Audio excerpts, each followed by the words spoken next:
아는 기자 아자 법조팀 박건영 기자 나왔습니다. 자, 성남FC로 소환한 지 엿새 만에 또 이제 소환 통보를 한 건데요. 민주당은 무슨 쪼개기 소환하냐 이런 반발도 하던데요. 어떻습니까? 일단 검찰은 갑자기 소환한 건 아니라는 입장입니다. 왜냐하면 2021년 11월에 이미 이재명 대표가 배임 혐의로 입건이 된 상태였고요. 이미 피의자 신분이었다는 겁니다. 또 별도의 의견 조율 없이요. 성남FC와 대장동 사건 수사팀이 각자 수사 진행 상황에 따라서 이 대표를 각각 불렀을 뿐이라는 겁니다. 자, 이번에 소환이 되면 위례 신도시 개발, 대장동 개발 의혹 조사를 할 건데 뭘 물어보게 될까요? 네. 우선 대장동 사건부터 살펴보면요. 검찰은 이재명 당시 성남시장이 대장동 개발 과정에서 민간업자들에게 특혜를 줘서 7천억 원대 개발 이익을 안겨주었고 그만큼 성남시에 손해를 입혔다 이렇게 보고 있습니다. 또 위례 신도시 개발 같은 경우에는요. 측근인 정진상 당시 성남시 정책비서관 등이 민간업자들에게 내부 정보를 준 혐의로 이미 기소가 돼 있거든요. 이 대표도 시 내부 정보 유출 이런 걸 통해서 민간 사업자 선정 과정에 관여한 것 아니냐 이런 의심을 받고 있습니다. 또 천화동인 1호 배당 수익 중 428억 원을 약속받았는지 또 측근들이 선거 자금으로 받은 돈에 대해서 알았는지도 조사할 예정입니다. 조사할 게 많아 보이는데요. 자, 민주당은 그동안 남욱 변호사나 유동규 본부장 진술밖에 없는 거 아니냐, 물증이 없는 것 아니냐 공격을 했거든요. 검찰이 대표 소환까지 통보를 한 거 보면 뭔가 확실한 물증을 잡은 걸까요?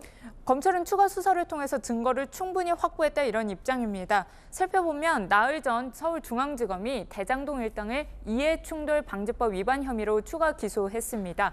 이 혐의요. 공직자가 직무상 알게 된 비밀로 이득을 취하거나 누군가 이익을 취했을 때 처벌하는 법인데요. 성남시와 성남도시개발공사의 내부 정보를 넘겨서 대장동 사업자가 선정됐다 이렇게 본 겁니다.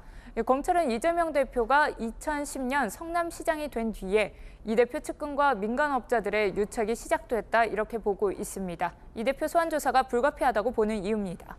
네, 이재명 대표는 이제 엿새 전에는 소환 조사에 응했었는데 이번에는 어떨 것 같습니까? 이 대표 측은 아직 아무것도 정한 게 없다는 입장입니다.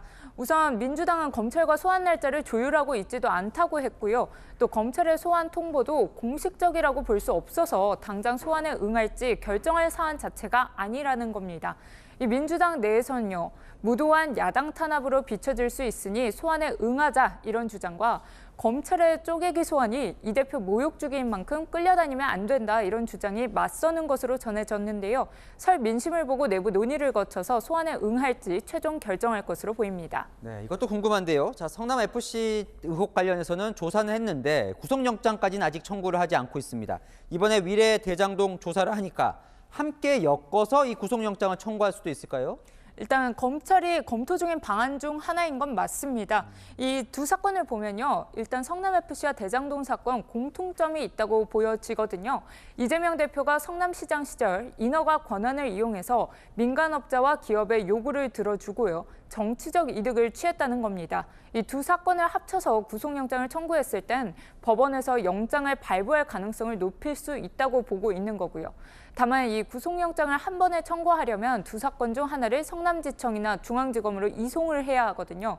이런 사건 이송 절차를 거치기보다 성남FC 관련 수사가 마무리 단계인 만큼 이 성남지청이 먼저 구속영장을 청구할 수도 있다. 이런 법조계 관측도 나옵니다. 자, 이 와중에 내일 이제 김성태 전 쌍방울 회장이 송환이 됩니다.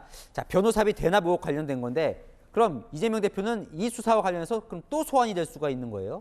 우선 김성태 회장도 이재명 대표를 모른다 하고요. 네. 이재명 대표도 김성태 회장을 모른다고 밝혀왔습니다.